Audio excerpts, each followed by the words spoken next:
4 फरवरी शनिवार 2023 पुष्य नक्षत्र का आगमन।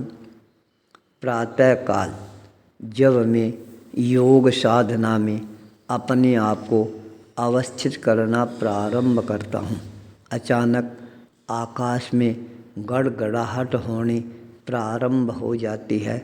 अमृत की बूंदें धरती पर टपकना प्रारंभ कर देती है। ठंडी ठंडी हवाएं वातावरण में ठंडकता प्रदान करने वाली बन जाती है। होली का महान अवसर सामने आ रहा है। मन में अपने आप ही धीरे धीरे शीतलता का अनुभव होना प्रारंभ हो जाता है। जब मैं अपने आप को ध्यान अवस्था में अवस्थित करना प्रारंभ कर देता हूँ, बाहर की ठंडकता के साथ भीतर में भी शीतलता की अनुभूति है, यह अपने आप ही होनी प्रारंभ हो जाती है। जब मन शीतल बनना प्रारंभ हो जाता है, तब ध्यान का प्रयोग है वह भी अपने आप में एक नई प्रेरणा, शांति, शीतलता प्रदान करने वाला बन जाता है। ध्यान अवस्था के पश्चात जब मैं अपने आप को स्वाध्याय की ओर अग्रसर करना प्रारंभ कर देता हूँ, वीतराग भगवान की वह देशना, जिस देशना का मैं परावर्तन करना प्रारंभ करता हूँ, वह देशना भी मेरे अंतःकरण की भावनाओं को और ज़्यादा मजबूती के साथ आगे बढ़ाते हुए शीतलता प्रदान करने वाली बन जाती है। मंत्र शक्ति की साधना तो और भी ज़्यादा मेरे को बलवान बनाना प्रारंभ कर देती है। योग, आसन, प्राणायाम करने के पश्चात जब मैं प्रतिक्रमण की अवस्था में अपने आप को अवस्थित करना प्रारंभ करता हूँ, तब भीतर का जो मेल है वह अपने आप ही बाहर निकलना प्रारंभ हो जाता है। भीतर की उज्ज्वलता है वह अपने आप ही शीतलता के रूप में परिवर्तित होने प्रारंभ हो जाती है। पुष्य नक्षत्र शनिवार और अमृत वर्षा का योग मिल जाना, यह भी अपने आप में महत्वपूर्ण बात बन जाती है। आज हमारे को अनुभव यात्रा को आगे बढ़ाना प्रारंभ करना था। 7 बजते ही हमने अपनी यात्रा प्रारंभ की। हमारा भक्त राजेश कोठारी 7 बजे से पहले हमारे को लेने के लिए पहुंच जाते हैं। यह भी उसकी जागरूकता, समर्पण और सेवा का एक महान आदर्श हमारे जीवन को नया अनुभव प्रदान करने वाला बन जाता है। 7 बजते ही हम यात्रा प्रारंभ कर देते हैं। आचार्य अरविंद मुनि योगी कुशल कुमार के साथ राजेश के घर की तरफ यह यात्रा प्रारंभ हो जाती है। जब राजेश के आवास पर यह यात्रा पहुंचती है, उसके घर वाले तत्काल सामने आकर स्वागत, अभिनंदन, वंदन करना प्रारंभ कर देती है। उसकी विनम्रता, सरलता, चेहरे का ओज, तेज, समर्पण और विनम्रता मेरे जीवन को एक नया अनुभव है वह प्रदान करने वाला बन जाता है। जब घर में भीतर प्रवेश करती है, अपने आप ही शांति की अनुभूति होने प्रारंभ हो जाती है।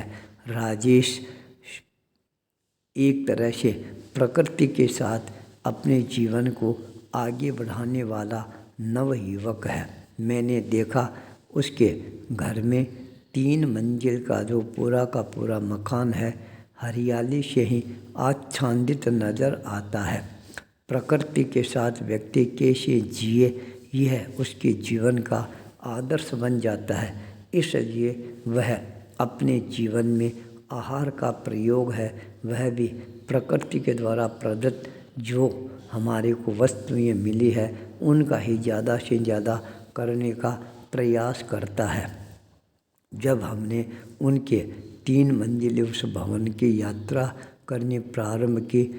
आज शनिवार पुष्य नक्षत्र होने के कारण उसके ऊपर एक पौधा भी हमारे को देखने को काष्ठ का आकार ग्रहण करना प्रारंभ कर देती है।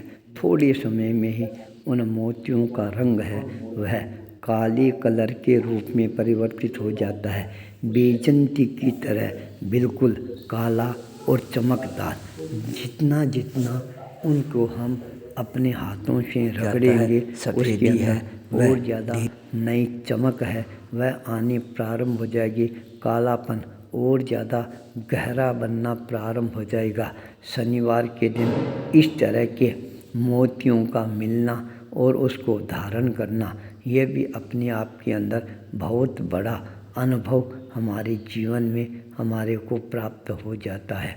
बहन मंजू जिसने ये सारा दायित्व का निर्वहन किया, आज हमारे को अनेकों व्यक्तियों के साथ संपर्क करने का भी अनुभव हुआ।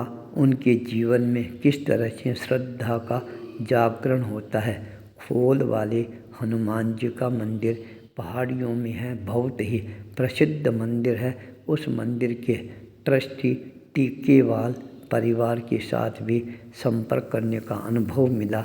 उन्होंने अपने जीवन के अनेकों प्रकार के हनुमान जी के मंदिर के प्रति अपने अनुभव है वो हमारे को सुनाने के प्रयास किए। हमने भी हमारे जो पुंडरासर बालाजी के हमारे जीवन के अनुभव हैं वो भी हमने सुनाने प्रारंभ किए। आचार्य अरविंद मुनि का जीवन है वह भी मेरे लिए नई प्रेरणा प्रदान करने वाला बन जाता है। समय के लिए किस तरह से वो जागरूक रहते हैं, बातचीत करके औरों के मन को किस तरह से अपनी ओर आकर्षित करते हैं। ये दो अनुभव मेरे जीवन में और ज़्यादा रोमांच पैदा करने वाले बन जाते हैं। आचार्य अरविंद मुनि अपने विशेष कार्यक्रम के लिए 8:30 बजे रवाना हो जाते हैं। 300 व्यक्तियों की उपस्थिति में बहुत विशाल कार्यक्रम संपन्न होता है। राज्यपाल के आमंत्रण पर कलराज मिश्रा के राज्यपाल भवन में 25 मिनट तक वार्तालाप का अवसर है उनको प्राप्त होता है। हम भी 11:30 बजे राजेश के वहाँ से अगली यात्रा के लिए अपनी तैयारियां करना प्रारंभ कर देती है। राजेश अपने सुपुत्र के साथ जिस भावना के साथ में सेवा कर रहा था यह भी मेरे लिए एक नया अनुभव बन जाता है। 12:15 बजे के लगभग हम सोमन कुंज कालवाड़ा रोड पहुंच जाते हैं, जहां पर हम अपनी योग साधना में लग जाते हैं 12 से 2 बजे तक।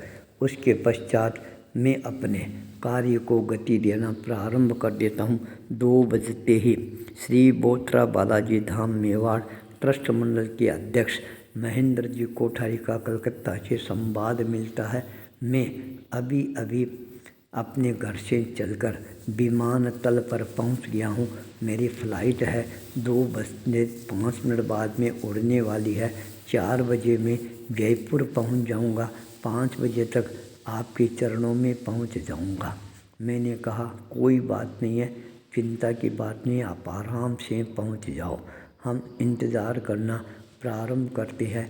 मौसम अनुकूल नहीं होने के कारण हवाई जहाज है वह भी थरथराना प्रारंभ कर देता है, गोते खाना प्रारंभ कर देता है, पर 1 घंटे लेट वह विमानतल पर उतर जाता है।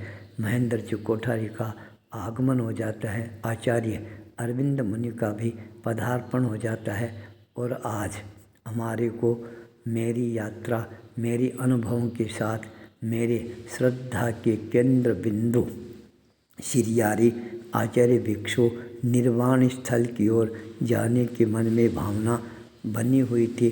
उस भावना को साकार रूप देने के लिए हम तैयारियां करना प्रारंभ कर देती हैं। सिरियारी में मेरे लिए और कोई आकर्षण नहीं है, एकमात्र जो आकर्षण है वह आकर्षण है आचार्य भिक्षु का वह स्मृति स्थल जहाँ पर अंतिम संस्कार संपन्न हुआ था। उस स्थान पर पहुंचकर अपने आराध्य को याद करना, उनके गुणों का स्मरण करना, उनके गुणों से अपने जीवन के अंदर नए नए अनुभव प्राप्त करना। इसलिए आज हम सिरियारी यात्रा के लिए अपने आप को तैयार करके उस दिशा में आगे बढ़ाने के लिए तैयारियां कर रहे हैं आचार्य भूपेंद्र।